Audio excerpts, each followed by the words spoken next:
Começando, aula sobre cãibra, abordagem prática mediante a PS, na rotina da PS, né? Quem vos fala sou eu, médico, Dr. Anderson Dias, sou titulado em Medicina de Família pela Sociedade Brasileira de Medicina de Família.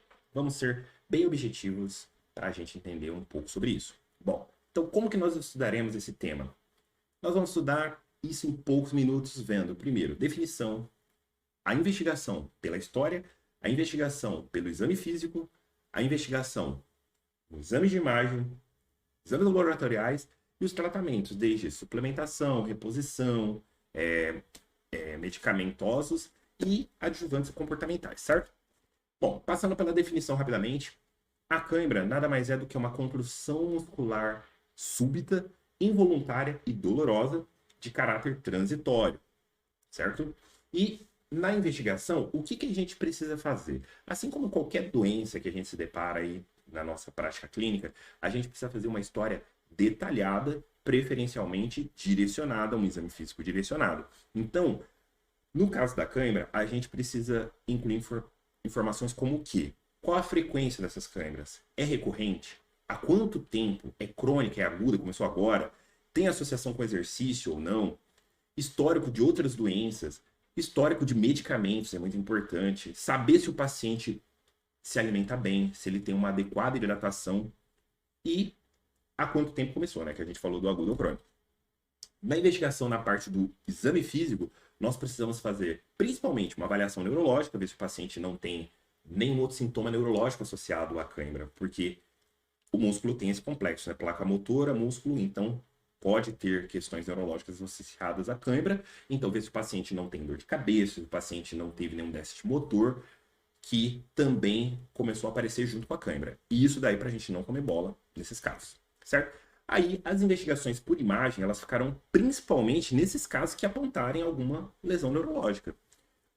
Agora, colocando um exemplo assim sobre o ultrassom, uma pessoa assim, eu nunca peguei um caso assim, mas se uma pessoa começa a queixar de cãibra, ou uma dor muito localizada ali, que vem e vai, se uma pessoa tiver uma cisticercose ali muscular, e eu fizer um ultrassom, descobrir um cisto ali, ou palpar, sentir alguma nodulação, isso também é parte do exame físico, eu palpar, ver se eu desencadeio a dor ou não, se eu desencadeio a cãibra, tudo isso faz parte nessas investigações, certo? A parte laboratorial, que é uma das mais importantes para a questão da cãibra, é a gente avaliar os eletrólitos, então ver se esse paciente tem sódio, potássio normal, porque isso sempre associado à história clínica, é um paciente hipertenso que usa tiazidídico, que usa furosemida, dosar cálcio, dosar magnésio. O magnésio, ele é um mineral que é muito deficiente na população brasileira, porque o nosso solo é um tipo de solo que é pobre em magnésio. Então, mesmo que uma pessoa coma bastante vegetais, ela às vezes ela é deficiente de magnésio cronicamente e não sabe.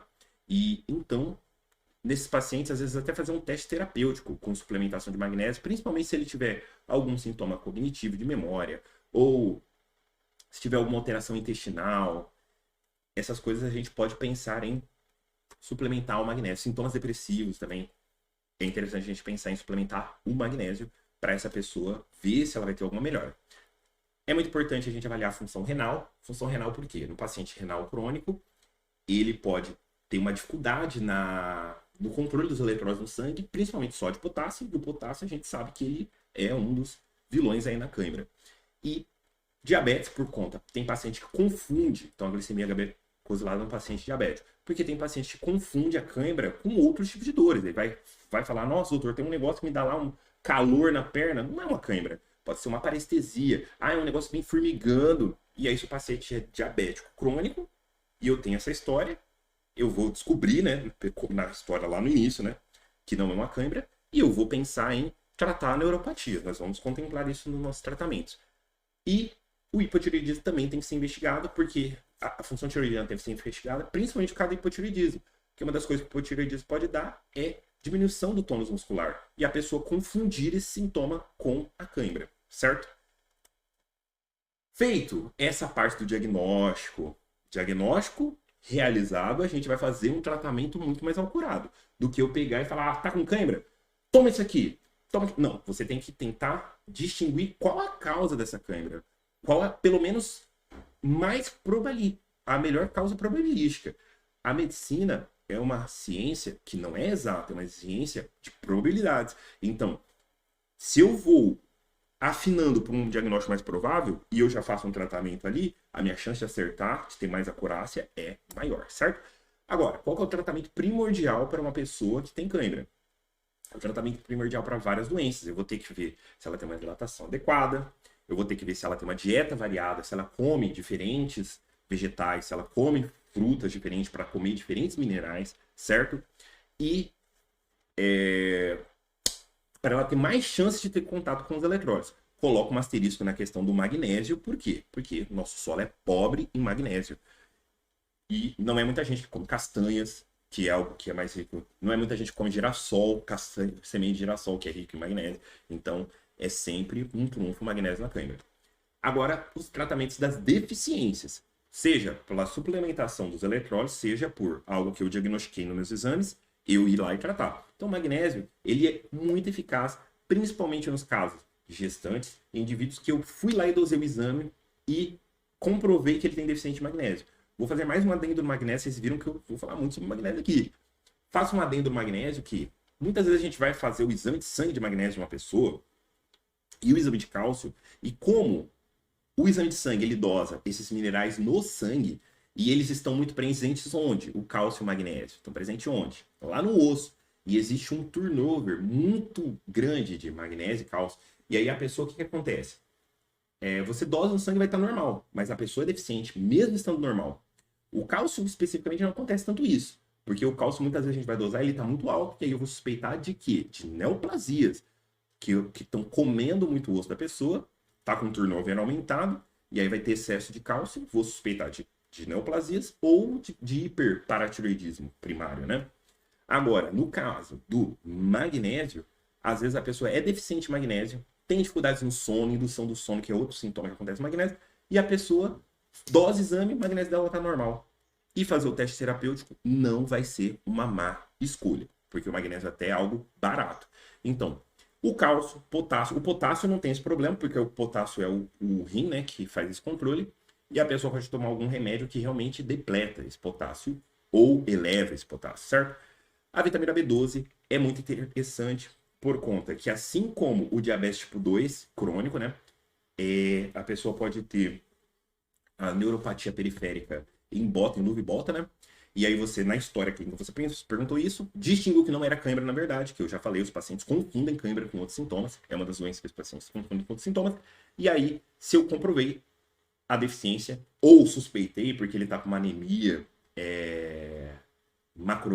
macrocítica, né? A gente vai lá e trata.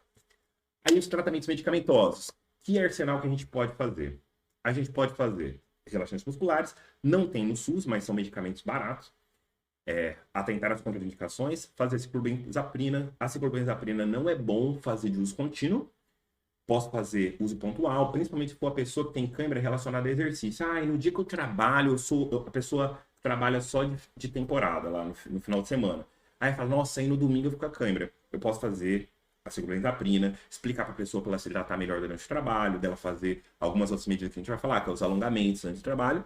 Ou se é uma pessoa que tem uma espasticidade muscular, um paciente acamado, que tem uma hipóxia, tem uma espasticidade, às vezes ele vai confundir a cãibra com o músculo ficar ali espástico, né? E aí eu vou usar o baclofeno, que esse é um relaxante muscular que pode ser usado contínuo, não é caro e dá um resultado muito legal para o paciente. Outros tratamentos medicamentosos seriam os anticonvulsivantes, seja a gabapentina ou a pregabalina, que esses daí são do alto custo, que são remédios caros, mas o SUS tem, mas só pelo alto custo, e você tem que preencher os critérios para poder indicar esses medicamentos. Eles são muito interessantes, principalmente no paciente diabético, porque o paciente diabético, às vezes, ele tem uma neuropatia diabética, ele confunde a cãibra, fala, minha perna pega um fogo na minha perna, fica pinicando, e ele fala que isso é cãibra e não é cãibra. Ele, na verdade, está tendo uma parestesia, né? Uma dor neuropática, e aí eu vou lançar a mão dos anticonvulsivantes para tratamento de dor neuropática, para tratamento de dor neuropática, certo? E os tratamentos adjuvantes comportamentais são fisioterapia e exercício. O paciente pode fazer alongamentos, principalmente se ele tem uma cãibra localizada. Doutor, é aquela cãibra que me dá na batata da minha perna à noite. trava ali o músculo, enrola, você pode indicar do paciente fazer todas as noites alongamento antes de dormir, uma toalha, puxar o pé, tal, fazer alguma compressa ali para relaxar a musculatura, então uma compressa morna, e fazer o fortalecimento muscular ali da panturrilha. Ele faz exercício de contração ali do tríceps sural regularmente, que isso tende a melhorar a câimbra a longo prazo. Espero que tenha ajudado vocês com essa aula bem curta, objetiva. Se tiverem alguma dúvida, coloquem aqui nos comentários. Tudo de bom para vocês.